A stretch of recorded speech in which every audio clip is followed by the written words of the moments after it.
ng number 1. Ayun, if naririnig mo ako at nakikita mo ang aking kagwapuhan, ayan, pa-type naman ako ng number 1. Ayan. Ang hindi magta-type ng number 1, hindi tatangkad ngayong New Year kahit anong talon mo. Kahit tumalon ka pa sa three-story building, hindi ka natatangkad if hindi ka magta-type ng number 1. O, si Krisa tawang-tawa. Chris, wag ka na umasa. Ayan. Hello, hello, hello po sa ating lahat. And of course, before I begin, thank you so much sa ating napakagandang host. Ayan. Ayun, ano 'to? Okay, ayan. May nag-pop up na language, ano kaya ito? Anyway, good morning, good evening, good afternoon po sa ating lahat, sa ating mga business partners all around the world. My name is Christian Martin Parentela and I will be your trainer for today. Ayan, so excited ka na ba? So actually, nag-prepare talaga ako dito sa NECO na 'to because sabi ko, ano kaya yung pwede nating baguhin or ano kaya yung pwede nating since ang topic ay new, empowered consumerism orientation. So sabi ko dapat bago, dapat new, 'di ba? So ito po talagang pinag-isipan ko siya ng maigi. So I am very happy and I'm very excited na i-share siya sa inyo. Because I think na itong mga sasabihin ko at itong mga magiging topic ko will be timely and relevant to my country, which is the charot, which is timely and relevant para sa mga alam niyo na, business leaders natin, especially to our business partners worldwide. Ayan. Kaya if excited ka na, pa-type naman sa comment box ng Neko. Ayan, Neko Neko ni. Ayan. Pusa sa Japan. O, di ba? Pa-type naman po ako ng Neko. Ayan. So, bigyan natin ng 1 minute, o 'di ba? Bigyan natin ng 1 minute para may mga pumasok pa, para i-share ninyo kahit recorded 'to, mapupunta 'to sa YouTube, o 'di ba? Kahit na gano'n, siyempre iba pa rin naman kung maririnig mo ng live, tama ba? Ayan, so bigyan natin ng 1 minute para tapikin mo ang co-coaches mo, para tapikin mo ang leaders mo, i-rally mo ang Zoom na ito, 'di ba? Para mas marami po tayong matututunan at mas marami po ang talagang makarinig ng magiging topic natin for today. Ayan. So ako, mag-i-screen share lang po ako. Ayan. Saan ba dito? Ito. Ito na ata yun. Yun. Nakikita niyo po ba ang aking mahiwagang screen sa ating host? Ayan, nakikita ba? Ito ba yun? Yes po, kita po. Ayun. Okay. Ayan. So, mag-start na po tayong lahat. Ayan. So, welcome. Ang event po natin right now is NECO or tinatawag natin na New Empowered Consumerism Orientation. Exclusive lang sa Powerhouse League by Mentor Christian Martin Parentela. Ayan. So, sino nga ba si Mentor Christian Martin Parentela? I was a student turned entrepreneur ng negosyo natin. 'Di ba? And thank you so much to Powerhouse League and Technocrat community because my life was never been the same again. Wow! O, 'di ba? Ayan. So magsimula na po tayo. Ayan. So Coach Christian, ano ba 'tong NECO na 'to? Okay, ano po ba yung New Empowered Consumerism Orientation? So dito po sa NECO, 'di ba, sa negosyo natin, we are teaching you how to become successful. Tama ba? Tinuturuan ka namin kung paano ka mag-handle ng grupo. We are teaching you kung paano ka makakapag-direct, kung paano ka magkakaroon ng distributors under your team. In short, we are teaching you the technicalities on how to become successful in this business. Kung paano ka kikita, kung paano ka magkakaroon ng pairing, kung paano ka magkakaroon ng malaking network o grupo sa business natin. Kaso, success, ano siya para kasi siyang jowa. Ayan. Success is like your partner. Para siyang your husband and wife. Para siyang spouse mo. Na kung hindi mo aalagaan, iiwan at iiwan ka. Now, ang ginagandahan with Technocrat Community and Powerhouse League is that we will not just teach you how to become successful. but we will teach you how to take care of your success. So dito ituturo namin kung paano ka magiging successful at ituturo din namin sa'yo kung ano nga ba ang mga mindset, ano nga ba yung attitude, ano nga ba yung mga tamang principles for you to stay on top. Because ika nga, the skills or the technicalities, skills will take you there, but it is your attitude, your governing principles, kung paano ka mag-isip, kung anong tumatakbo sa utak mo, that will let you stay on top of your success.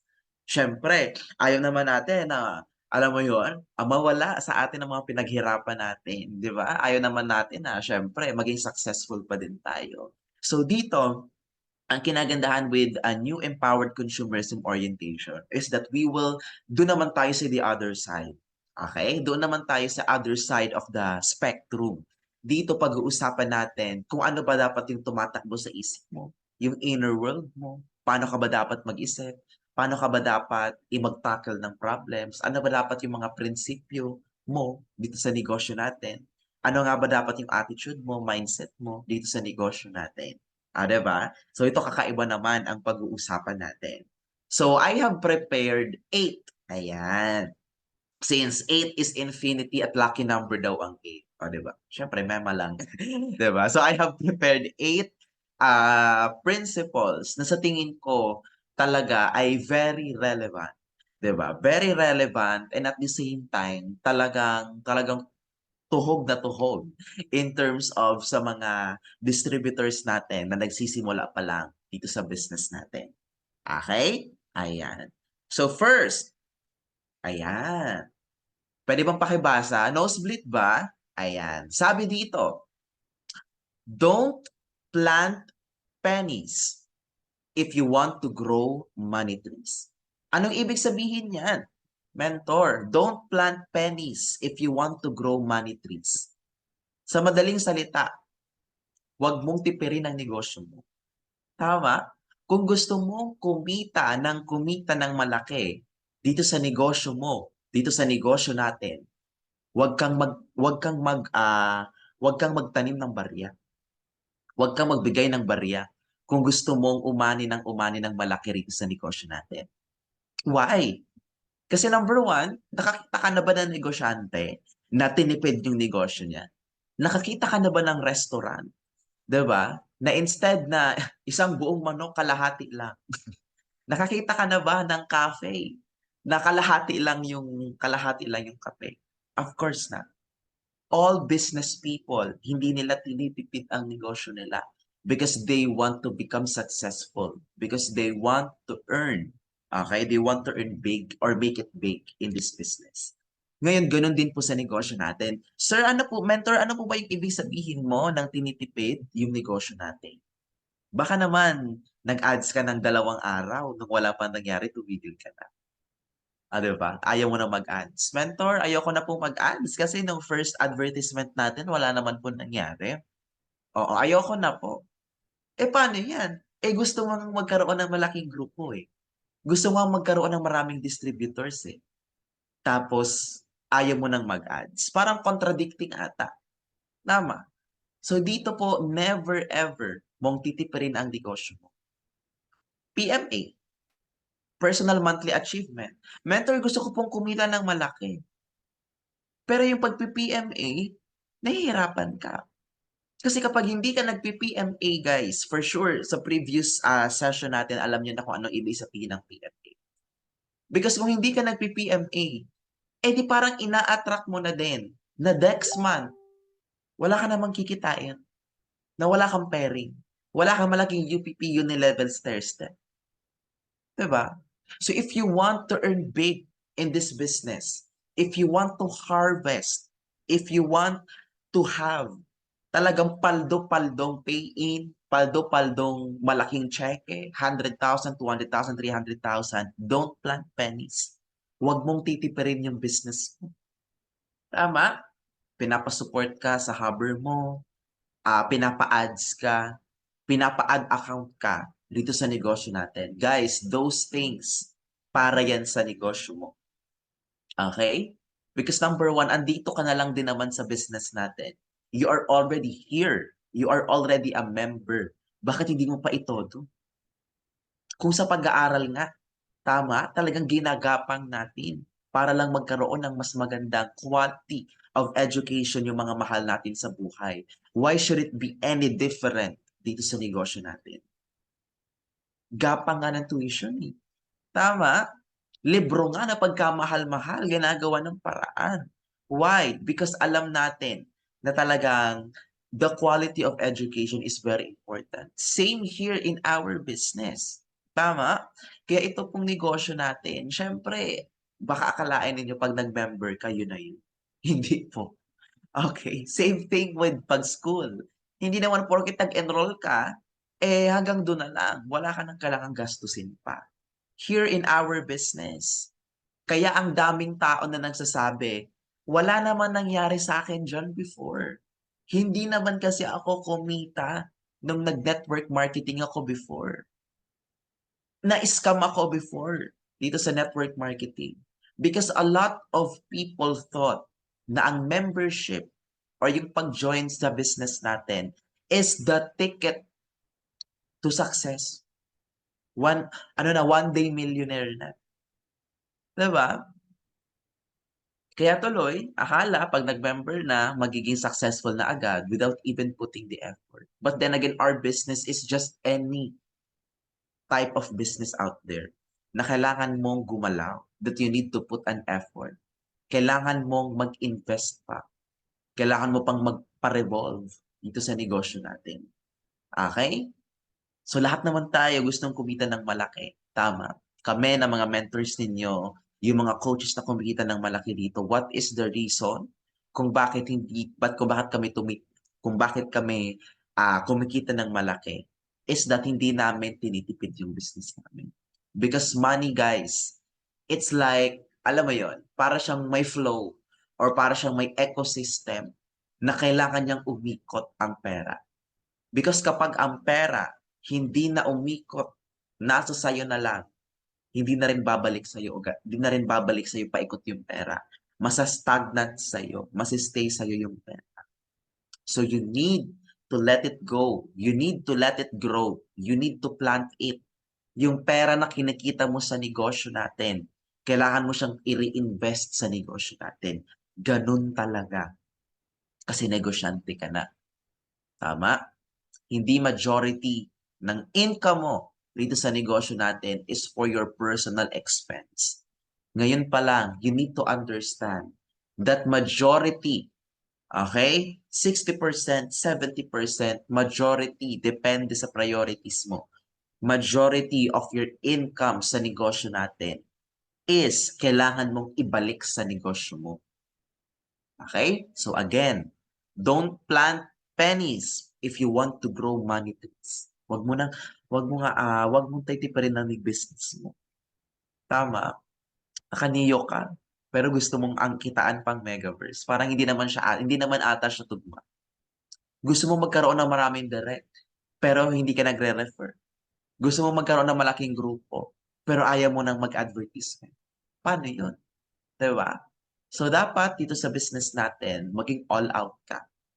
Baka naman sabihin mo, baka naman sinasabi lang to ni mentor para maging advantage sa kanya. No. Sinasabi po namin yun sa inyo because kami ang nakakaalam sa negosyo natin. We know what is best for your business and we want the best for you. Kaya po namin pinapagawa ang mga bagay-bagay sa inyo. Okay? Next. Every flower blooms in its own time. Ayan. Diba? Sabi dito, every flower blooms in its own time. Mentor, ads ako ng ads.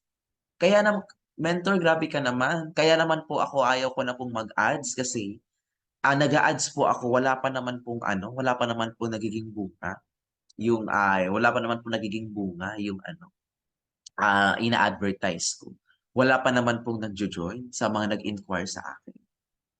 Guys, number 1, every flower blooms in its own time.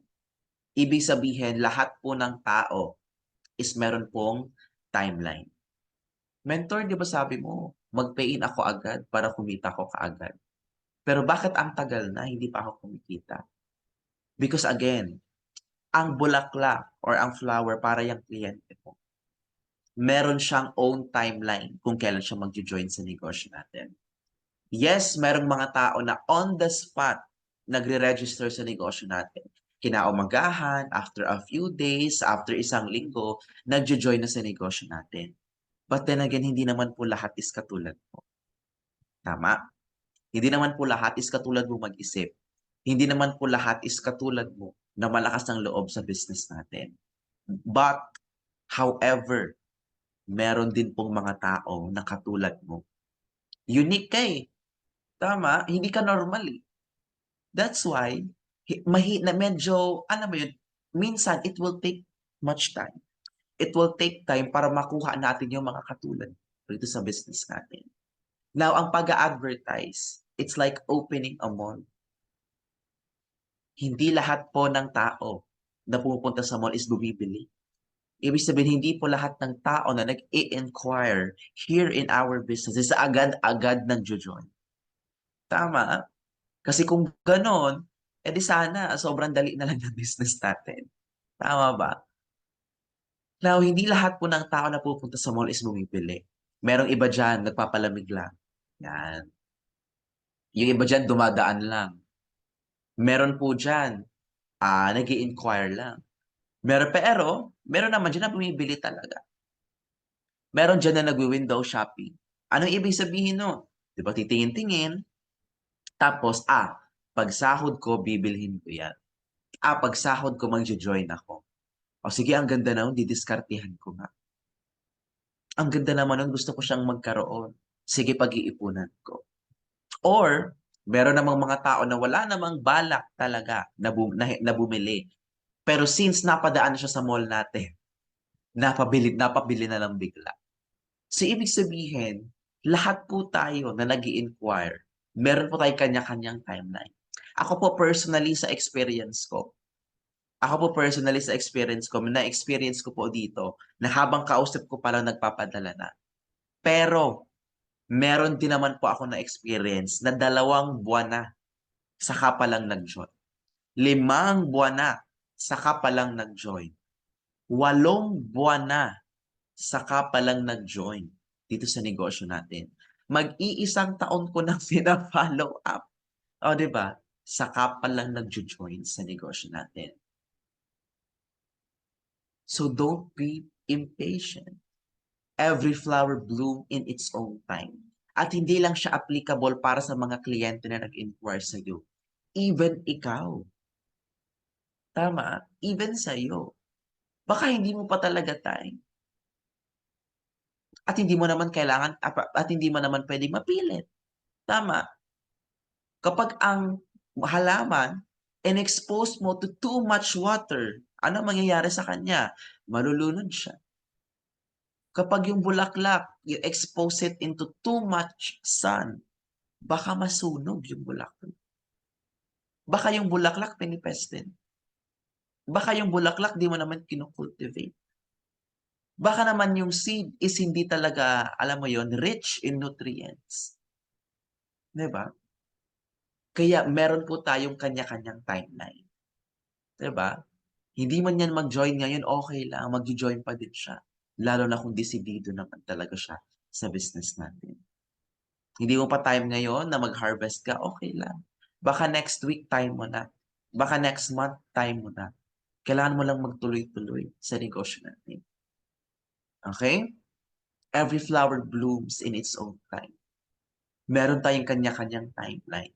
Meron tayong kanya-kanyang spotlight dito sa business natin. Kaya maganda, you patiently wait for your turn. You patiently wait for the right people na talagang mamunga and to come into you. Okay, next. Ayan. Speaking of time, don't measure time. Ayan. Measure your growth dito sa negosyo natin. Grabe, mentor.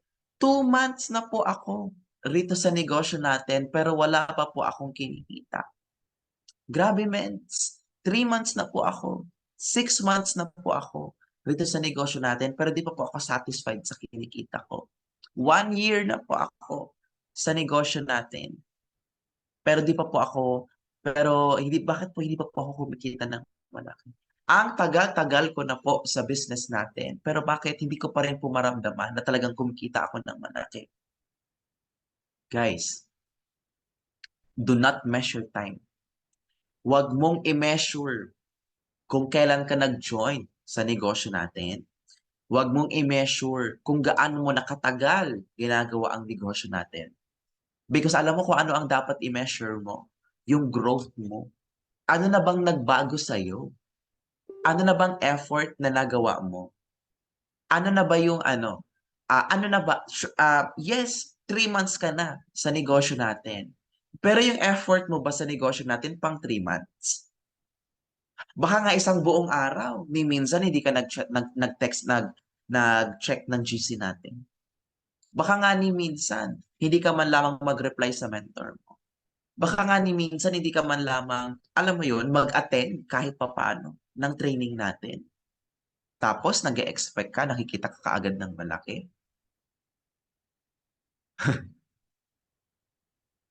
Time will not define your success sa negosyo natin. Because meron dito na kabago-bago umaarangkada na. Meron dito na ang tagal bago siya umarangkada. Yung may-ari nga ng KFC, magsi-senior na siya before niyang itayo ang KFC. Si Josh Moke ka nga, 17 years old pa lang, pero multi-millionaire na dahil sa kangkong chips niya. So kung may mga tao na successful habang bata pa, at may mga tao na nagiging successful ng matanda na sila, ibig sabihin, it's a clear evidence that time does not measure kung kailan ka magiging successful. Same here with our business. Kahit matagal ka na sa negosyo natin, kung wala ka namang effort na ine-exert, kung wala ka namang ginagawang effort, baliwala din yun. So instead of measuring your time, mentor, ang tagal ko na sa hub, mag-iisang buwan na po ako sa hub, pero wala pa rin po akong kinikita. Ang tanong, ano bang ginagawa mo sa hub? May kinakausap ka ba? Nag-a-attend ka ba ng trainings? O baka naman kapag nag-a-attend ka, physically present ka pero mentally absent. Or baka, ang dami mong sinusulat sa notebook mo, tango ka ng tango pero di mo naman ina-apply. You measure your growth sa negosyo natin. Because once na doon ka nag-focus sa growth mo sa business natin, irrelevant ang magiging time. At saka kung 10 years, abutin ka sa negosyo natin. Pero kumikita ka naman ng kalahating milyon every month, iisipin mo pa ba na nag 10 years ka sa business natin? Di ba? Hindi. Di ba? Kung katulad kay Mentor Joseph Lim, after a decade ng pagsisipag, pero milyon-milyon naman every month passive ang kinikita mo, iisipin mo pa ba yung dekada na tinrabaho mo sa negosyo natin? Ako na lang, if 2 years, pero 6 figures naman every month ang ibabalik sa'yo, iisipin mo pa ba yung 2 years? Of course, hindi na. Ibig sabihin, talagang time is just an illusion. It is just, a quantity. Okay? Quantity lang siya para i-measure kung gaano ka nakatagal sa mundo. But it will never, ever become, okay, a ruler to measure your success in this business. So do not measure time, measure your growth. Diba? Next. Ayan. Be the kind of leader you wish to have. Yan. Ulitin ko. Be the kind of leader you wish to have. Mentor, gusto ko ba magkaroon ng magaling na downlines? Ng magaling na leader? Opo, teka lang. Dapat ikaw magaling ka din muna. Mentor, gusto ko po na magkaroon ng mga mentor, gusto ko po magkaroon ng mga downline na madali pong kausap. O dapat ikaw, madali ka din dapat kausap dito sa business natin. Mentor, gusto ko po ng gusto ko po ng mga leader na may sariling palo. O dapat may sariling palo ka din. So tayo guys, We are wishing, 'di ba? We are wishing to have the best, na magkaroon tayo ng agila sa business natin. But then again, alam niyo po ba yung story ng agila sa kanang crow? Ayan. Eto, kung hindi niyo po alam, meron pong uwak, ayan. Meron pong uwak na, hindi naman sa inaatake, pero sige, na inaatake yung agila. Yung agila, wala siyang ano, hindi niya lang pinapakialaman yung crow. Pero may ginagawa siya. Ano yung ginagawa ng agila? Pataas ng pataas ng pataas ng pataas ng pataas yung agila. Since yung uwak, meron lang siyang specific na height kung saan hanggang doon lang siya. Kasi nung pataas ng pataas na yung agila, hindi na siya makahinga. Hindi na siya makahinga yung uwak. Kaya nung sobrang taas na nung agila, 'di ba? Yung uwak, wala na siyang magawa. Umalis na siya sa agila at tinigil lang yung pagtutuka sa kanya kasi hindi na siya makahinga. So, ibig sabihin, kung gusto mong makahanap ng agila sa negosyo natin, dapat ganun din yung level mo dito sa business natin. Be the kind of leader you wish to. Gusto mo ng leader na pala-reply? Di dapat pala-reply ka. Gusto mo ng leader na active? Di dapat active ka. Sa group chat natin, ikaw muna.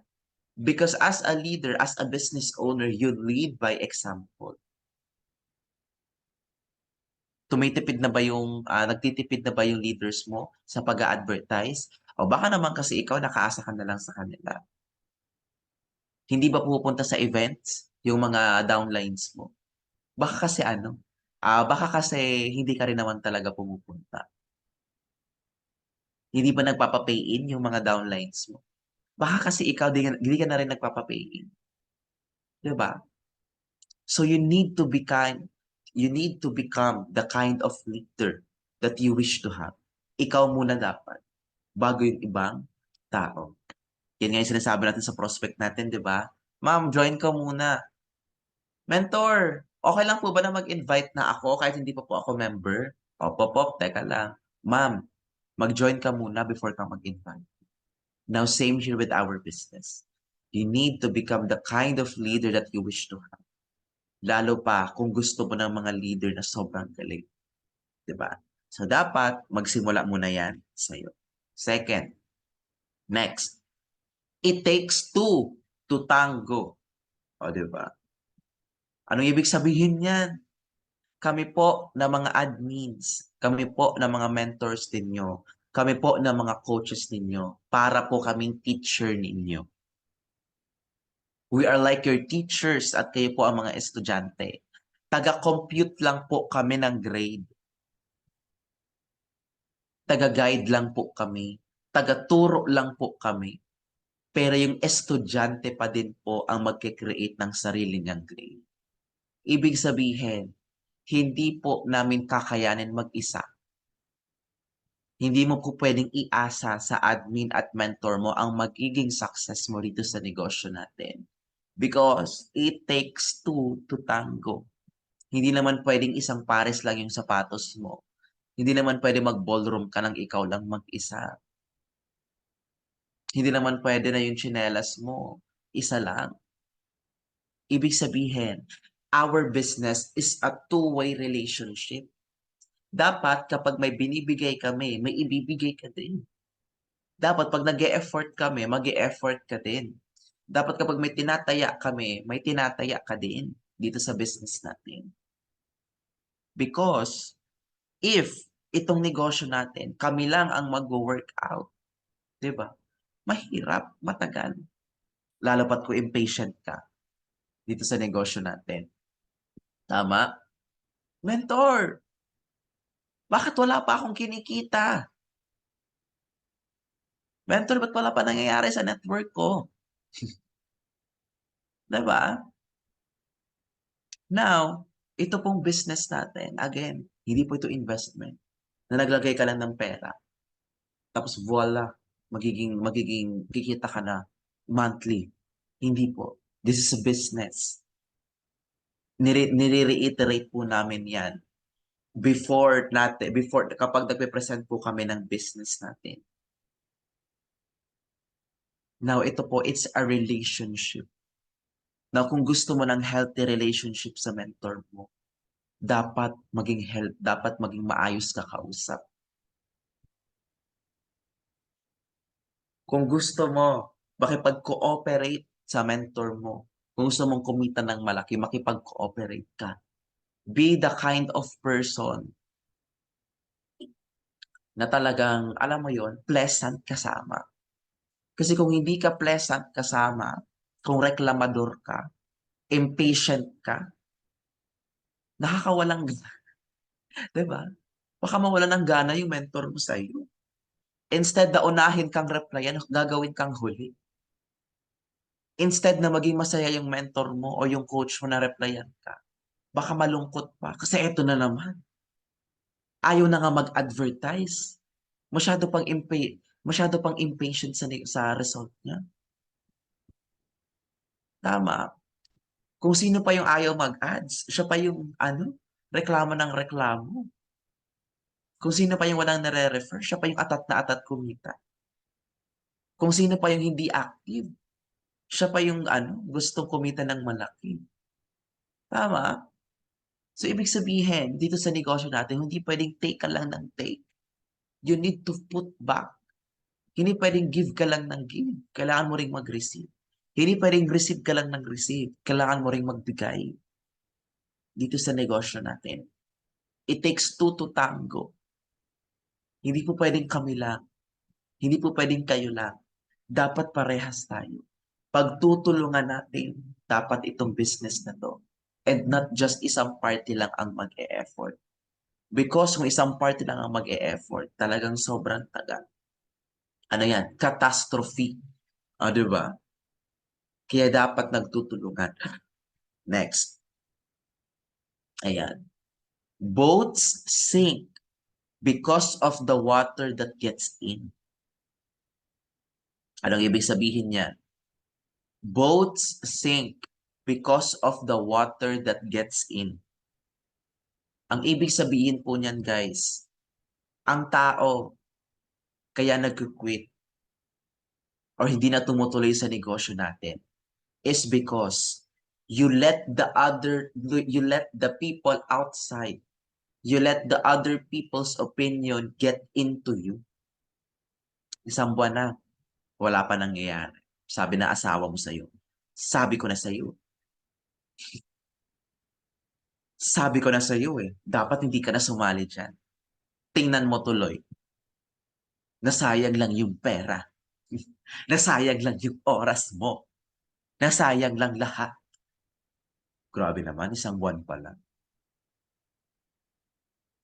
Now, people, they quit. They do not continue in our business because they let other opinions shape them, other people's opinion shape them or dictate kung ano ang magiging action nila sa negosyo natin. Tama?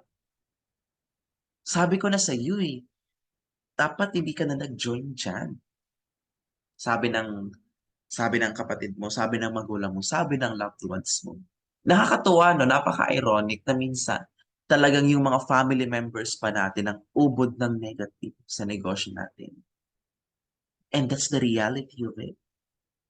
Magtayo ka ng bakery, sasabihin sa'yo ng mga kamag-anak mo, discount ka naman. Wala bang libre dyan? Uy, birthday ko, dapat libre na ang cake ko. Tama? Puro palibre. Puro kabig. Puro discount. O, ba't ka magnenegosyo? Magtrabaho ka na lang. O, ba't ka nagtatrabaho? Limitado lang ang income mo dyan, magnegosyo ka. O, ba't ka nag-engineering? Ang hirap-hirap niyan. Huwag kang mag-doktor, wala naman tayong pera. O, ba't ka nag-fine arts, wala naman pera dyan. O, ba't ka nag-political science? Matagal ang pera dyan. Ibig sabihin, kahit anong gawin mo, ang tao may sasabihin pa rin sa'yo. Now, ang mga opinion ng ibang tao, it will just depend on you. Kung papakinggan at you will let it inside. sa'yo rito sa business natin? Bakit? Kung pinakinggan mo ba sila, may mangyayari ba? Makakapag-for good ka ba? Kikita ka ba ng pera? Makakatulong ba yun sa bayarin mo? Makakatulong ba yun pangbayad ng mortgage? Makakatulong ba yun pambayad ng utang mo? Kung hindi ang sagot, edi bakit mo sila papakinggan? Patuloy kang nire-reject? Nire-reject? Okay lang yan. Rejection is redirection.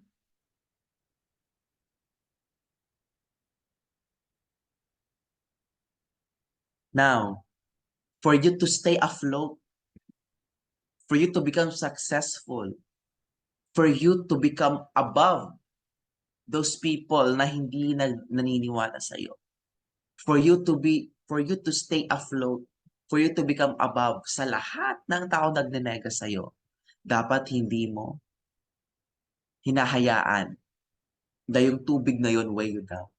Kaya nga ang mga boat, di ba, lumulutang sa tubig. Is because they don't let the water get in dito sa business natin. Sa'yo. Yung mga opinion niya yan. That is their opinion. Yun kasi nakikita nila eh. Hindi kasi nila nakita kung anong nakita mo sa business natin eh. And that's understandable. That's the reality of life. Hindi mo pwedeng ipilit sa kanila na makita ang isang bagay na ikaw lang ang nakakakita, which is the success in our business. And hindi mo pwedeng madaliin. Hindi mo pwedeng ipilit. Merong process. Meron kang journey na pagdadaanan. Ikaw lang nakakaintindi nun eh. At kahit anong ipaintindi natin sa kanila, if they cannot see it, they won't. Kahit anong pilit natin. Kaya ikaw, na andito ka sa business na to, you continue. Kasi sayang, you are already here in our business. Andito ka na. At huwag kang papayag at huwag kang titigil hanggat hindi mo nakukuha yung success na pinangako mo sa sarili dito sa business natin. Because darating ang time, hindi mo nila maintindihan right now. But if things get clear, kapag nakita na nila yung result sa'yo, liliwanag din yan. Magiging clear din sa kanila kung bakit mo ipinaglaban tong negosyo na to. Darating din yung time na sasabihin sa'yo, buti na lang pala hindi ka nakinig sa akin. Kasi kung nakinig ka pala sa akin before, edi sana hindi ganun ang buhay natin right now. Kaya anuman ang sabihin ng ibang tao, dinidiscourage ka man, pinapakwit ka man, pinapauwi ka man ng hub, may matutulong ba yun sa'yo? If the answer is no, then wag mong gawin. Because you will just go back to your old life. Eh gusto mo ngang makaalis eh. Gusto mo nga magkaroon ng improvement sa life mo. Kaya ka nag-join here in our business. That's why you started this business because there is hope na nakita ka sa negosyo natin. Tapos isang linggo, isang buwan, isang taon na walang nangyari, quit ka na kaagad. Kaya both sink, not because of the water around them, but both sink because of the water that gets inside of it. Kaya wag mong hahayaan na i-weigh ka niya. And of course, ayan, patapos na po tayo. Sabi dito, hold the vision and trust the process. Ito po yung sinasabi ko kanina. That the vision, it's a gift. Niregalo po itong opportunity na to sa inyo at ikaw lang po ang nakakakita niyan. That's why you need to hold the vision, panghawakan mo. Kung ano man yung nakikita mo rito sa negosyo natin. Kung anong sinabi sa'yo na mangyayari sa negosyo natin. At kailangan mong magtiwala sa proseso. Nire-reject ka man right now, okay lang. Because rejection is part of the process. Walang naging milyonaryo dito na hindi na-reject. May challenges, may problema. Normal lang siya.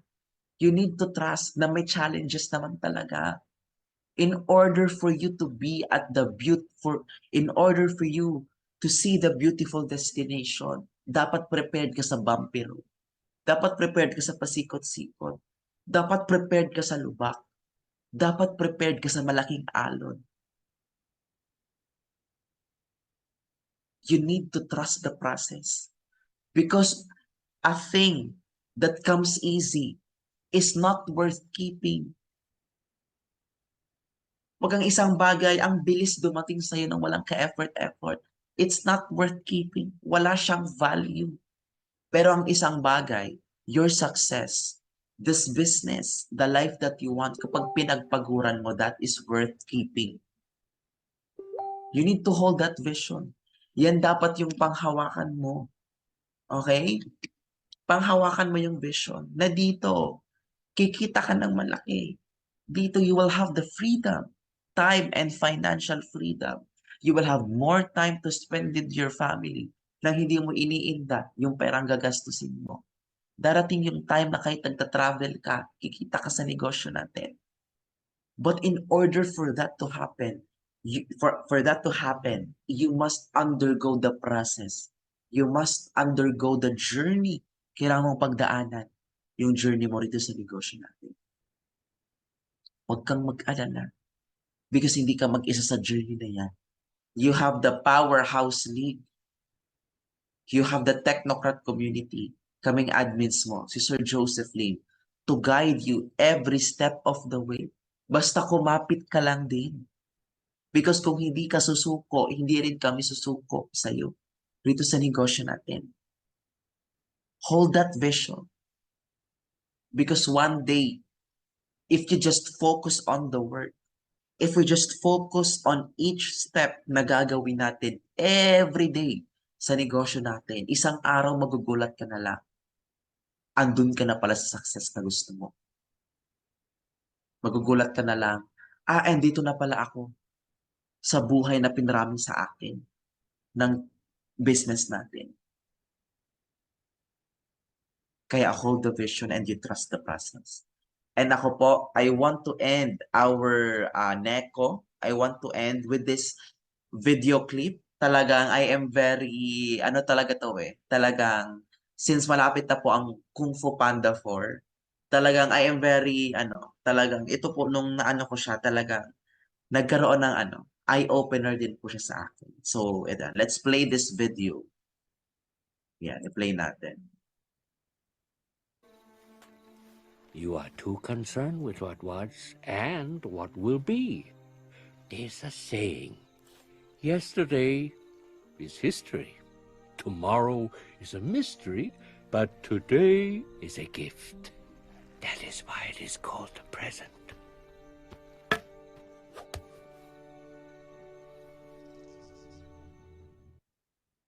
Ayun. Anong sabi? Sabi, you are too concerned. Sabi daw, quit. Huwag ka mag-quit. Hindi raw maganda. Maganda raw. Yayaman ka daw. Hindi ka daw yayaman. You are too concerned of what was and what will be. Masyado mong hinahayaang kontrolin ka ng past mo. May previous experiences ka na hindi maganda. That's okay. Hindi ka man kumita before sa previous company mo. Hindi ka man inasikaso ng upline mo before. That's okay. The past is history. At ang history, we cannot do anything about it. Wala na tayong magagawa para baguhin yun. It will just remain as a lesson to each and everyone. The past is a history and the future is a mystery. Ibig sabihin nun, huwag kang masyadong maging concerned of what will be because the future is still does not exist. Gusto mo nun? Nasa-stress ka sa mga bagay na hindi pa naman nangyayari. Dapat nga we become excited kung ano ba ang dapat na maging future. You are too concerned of what was and what will be. The past is history. Tomorrow is a mystery. But today is present. Today is a gift. That's why it is called a present. Kaya ngayon, i-embrace mo kung asan ka right now. Nare-reject ka man, i-embrace mo. Okay lang yan. Ibig sabihin may ginagawa ka rito sa business natin. Ngayon naiinitan ka man na mag-BMS. Okay lang. At least kumikita ka ng pera. Right now, nare-reject ka man. Nagsasabi man yung mga friends mo, family members mo, na wala kang mararating sa business na yan, okay lang. Ibig sabihin, you are in the right path. I-enjoyin mo. You savor the moment kung asaan ka man right now. You savor the moment kung ano man ang nangyayari sa'yo right now. Because kung ano man ang present mo, it's a gift na sa'yo at sa'yo lang din. At kapag itong regalo na to naging maganda, pag itong regalo na to naging successful, ikaw at ang family mo and your loved ones, kayo lang din naman po ang magbe-benefit at mag-e-enjoy ng success na makukuha mo dito po sa business natin. So be in the now. Appreciate kung asaan ka man right now dito sa business natin. Because once you appreciate where you are right now, your future will be phenomenal. So yun lang naman po. Diba? I hope that you learned something. Ayan, and talagang na-enjoy ninyo. O, diba? Ang social ng Neko natin ngayon. O, diba? Ako, I am very happy. And talagang, I am very excited sa magiging breakthrough natin this 2024. Diba? Kaya kung marami ka naman pong natutunan, please type breakthrough 2024. O, diba? So ito pong mga principles na to, you should live by these principles. Diba? Kaya balik-balikan mo tong video na to kapag naninegative ka. Balik-balikan mo tong video na to kapag feeling mo nawawala ka na, hindi ka na aligned sa business natin. Diba? And talagang, I'm sure na talagang this would be an eye-opener sa lahat ng mga business partners natin all over the world about our business. Kaya yun lang naman. And back to you, host. Alright, ayan. Thank you so much po, Coach Christian. Ayan. So, ngayon, ang gagawin na lang natin sa mga sinabi ni Coach Christian is apply, apply, and apply. Okay, so sana kayong lahat is nakapag-take note din. And yun, kung gusto nyo ulitin yung video is nasa YouTube lang siya and naka-record naman to. So, yun na lang. Pakitype na lang ako ng thank you so much, Coach Christian, sa training din po. Ayun. So, ngayon, open cam po tayong lahat kasi magpipicture po tayo. Ayan.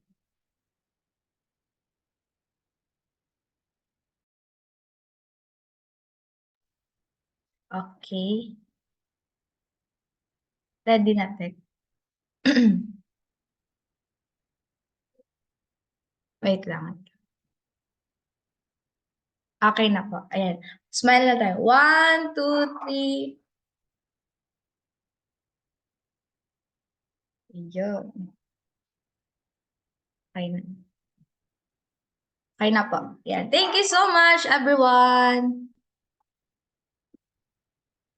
Thank you po, Coach Christian.